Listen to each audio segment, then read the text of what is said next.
quand vraiment je m'intéresse à l'utilisateur, quand je fais cette empathie, quand j'arrive à mieux le connaître, mieux le comprendre, mieux voir ses besoins, parfois même que lui-même, eh bien à ce moment-là, je vais pouvoir développer un vrai produit, un vrai service, une vraie offre qui va lui apporter de la valeur.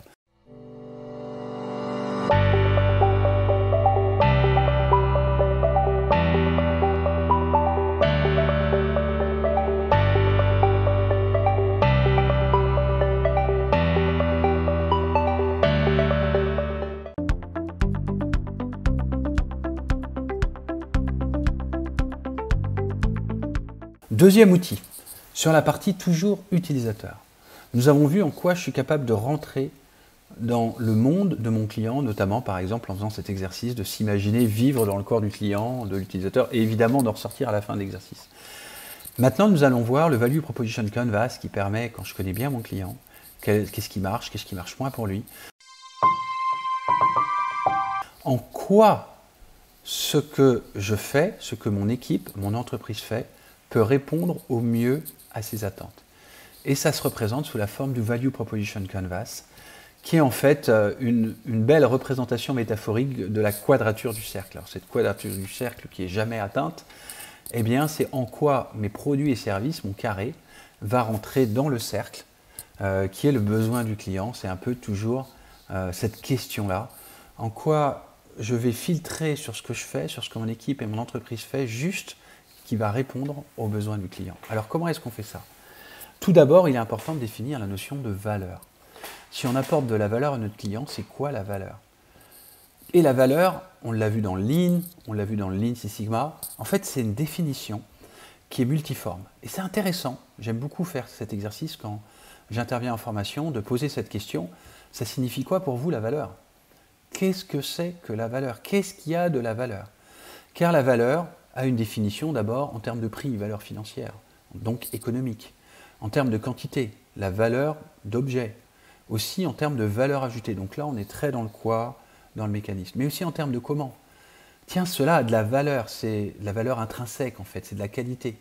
Il y a aussi une notion de mesure. Quelle est la valeur en termes de kilos? Il y a aussi une notion, cette personne a de la valeur, une notion d'estime, et aussi une notion en fait de subjectivité. Je considère que ça a de la valeur ou pas. Et enfin, aussi en termes de pourquoi, on pourrait dire, la valeur, c'est ce qui a de l'importance pour nous. C'est ce qui est aussi éthique, comme les valeurs éthiques, les valeurs morales.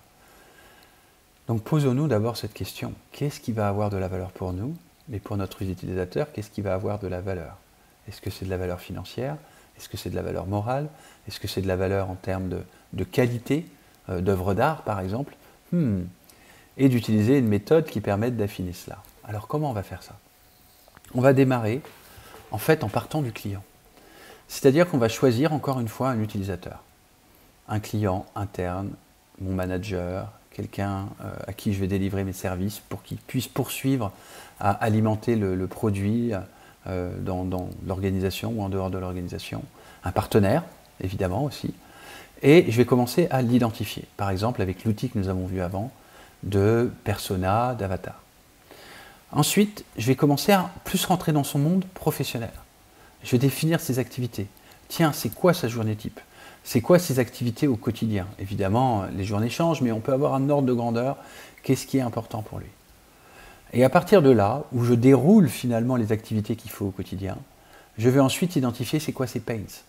Dans le type de produit et de service que moi, mon équipe ou mon entreprise va lui fournir, qu'est-ce qu'il rencontre comme difficulté, comme frustration, comme frein, comme pain, comme caillou dans la chaussure. Et d'aller les identifier. Tiens, quand il se connecte à l'application, il doit faire 3 clics. Tiens, quand il achète notre formation, c'est difficile pour lui de la mettre en pratique parce qu'il ne voit pas immédiatement quel cas concret. Tiens, quand il achète notre machine, il ne sait pas comment l'assembler parce qu'il n'a jamais fait ça. Ok. Donc on va vraiment voir la journée et l'utilisation de notre client, de notre utilisateur, d'applications informatiques, de produits ou de services. Et on va aller voir à l'intérieur à quel moment il a du pain. Mais aussi, c'est quoi les gains, c'est-à-dire qu'est-ce qu'il espère, c'est quoi ses rêves. Quand il utilise notre produit, électroménager par exemple, tiens, il imagine qu'il appuie dessus, que ça marche automatiquement, que c'est intuitif et que ça a les programmes qu'il veut. Quand il utilise notre application, il imagine que ce soit hyper intuitif, que ça lui permette de faire des choses qu'il n'imaginait même pas faire, que ce soit peut-être connecté à ses autres applications, ou qu'il y ait un visuel de synthèse, ou qu'il y ait des alertes quand il y a quelque chose qui est important pour lui. Quand c'est un service, par exemple un service de formation, un service de réponse en ligne, comme un service après-vente, ben, que ce soit agréable, que ce soit extrêmement rapide et qu'on soit extrêmement à l'écoute de ses attentes. Le plus nous allons approfondir, c'est la partie la plus importante, hein, cette page. On l'a vu avant, mais ici on va la formaliser sous la forme de ces 3 parties de camembert.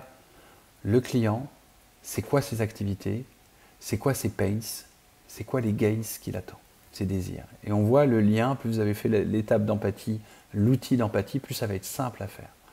Et ensuite, et c'est là où il y a une vraie différence, on va voir en quoi nous, on peut lui apporter de la valeur. Nous, ça peut être un individu. Typiquement, j'adore appliquer le Value Proposition Canvas lorsqu'il y a par exemple un recrutement ou une mobilité interne à l'intérieur d'une entreprise. Le client, c'est le manager qui va nous recruter. Le service, c'est nous. C'est notre CV, c'est notre expérience. Et donc, on va lister ici, c'est quoi mes offres? Mes offres en termes de compétences, de savoir, d'expérience, de rôle que j'ai eu avant. Qu'est-ce que je propose comme offre par rapport au manager qui recrute en termes de mobilité? C'est exactement la même chose par rapport à l'utilisateur qui va prendre notre application avec cette nouvelle fonctionnalité ou pas. C'est exactement la même chose par rapport à un client interne ou externe qui va acheter notre service ou qui va acheter notre produit. Quelle est notre offre individuelle, mon CV, d'équipe, par exemple par rapport aux produits et services, ou d'entreprise, par l'ensemble de la palette des produits et des services. Donc ici, par rapport à notre utilisateur, l'étape 5 consiste à identifier c'est quoi nos offres et de lister ces offres, ces services que nous avons. Les applications, par exemple, quand vous allez sur les applications, vous avez cette page de pricing qui vous met, vous avez une version gratuite, une version à 30 € par mois, à 50, à 100 € par mois, avec ces différentes fonctionnalités. C'est exactement ça. Quelles sont nos offres et nos fonctionnalités, peut-être avec différents pricing. Ensuite, l'étape 6 consiste à identifier précisément dans l'offre qu'on lui propose à ce client externe ou interne, quelles sont dans les lignes des pains, les pain relievers, c'est-à-dire les réponses aux difficultés que nous avons par notre produit ou notre service. Dans le cadre d'un recrutement, en quoi le challenge qu'a le manager qui va nous recruter ou la mobilité, nous allons y répondre par nos compétences, nos savoirs, notre expertise. Par rapport à notre produit, par exemple électroménager, en quoi par rapport aux besoins qu'a notre client, par rapport à ses pains, c'est pas intuitif, ça n'a pas tous les programmes, c'est pas fiable, le service n'aide pas à pouvoir installer la machine, en quoi notre offre va répondre exactement par rapport à la priorisation de ses difficultés, de ses pains et de ses frustrations. Et ensuite, nous allons voir évidemment par rapport à ses désirs, non seulement par rapport aux difficultés, mais par rapport aux désirs, avoués ou inavoués, en quoi l'offre de service, notre application, y répond à un autre niveau. Le Value Proposition Canvas, c'est un des outils les plus radicaux en termes d'efficacité. Je le fais systématiquement quand j'interviens dans des formations en leadership et en coaching agile, pas seulement pour identifier en fait nos produits et nos services, mais aussi en termes de communication. Quand je veux me faire recruter ou être dans une mobilité ou être pris, si je suis consultant en tant que consultant, je vais voir quels sont les besoins de mon client. Je vais voir quelles sont ses difficultés, quels sont dans le job, ce qu'il attend, en quoi je peux y répondre, en termes aussi de gains, de désir. Et justement, je vais faire cet exercice, d'abord de rentrer dans le monde du client. Donc je vais faire la description utilisateur, je vais reprendre le premier outil qu'on a vu sur l'avatar, la persona, et ensuite je vais faire cet exercice d'aller voir ses pains et les gains qu'il espère.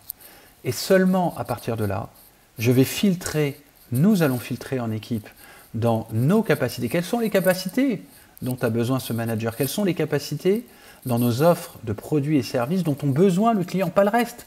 Ça ne sert à rien de lui étaler toute la confiture. Soyons ciblés par rapport à qui il est. Quand on répondra à son attente, waouh, il verra tout de suite quel gain il peut en retirer et en quoi il va pouvoir enlever ses pains.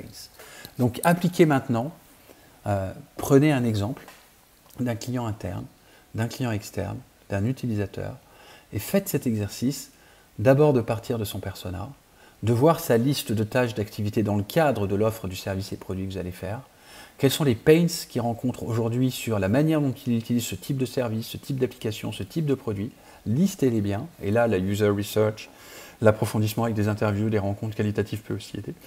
Et enfin, faites aussi, c'est quoi les gains qu'il espère? Il espère quelque chose de rapide, qualité-coût délai, il espère quelque chose d'intuitif, du hyper nickel, allez voir les profils par exemple Soncas. Faites d'abord bien l'utilisateur sur ces 3 dimensions. Et ensuite, calez bien, et c'est là la vraie différence et la vraie complémentarité par rapport au premier outil de User Description, qui est d'identifier c'est quoi nos offres, nos services. Et là de les décrire et de les prioriser. Et ensuite de voir en quoi ces offres, ou cette offre et ce service, ou mes propres compétences, sont un pain reliever pour mon manager, ou pour mon client, ou mon utilisateur.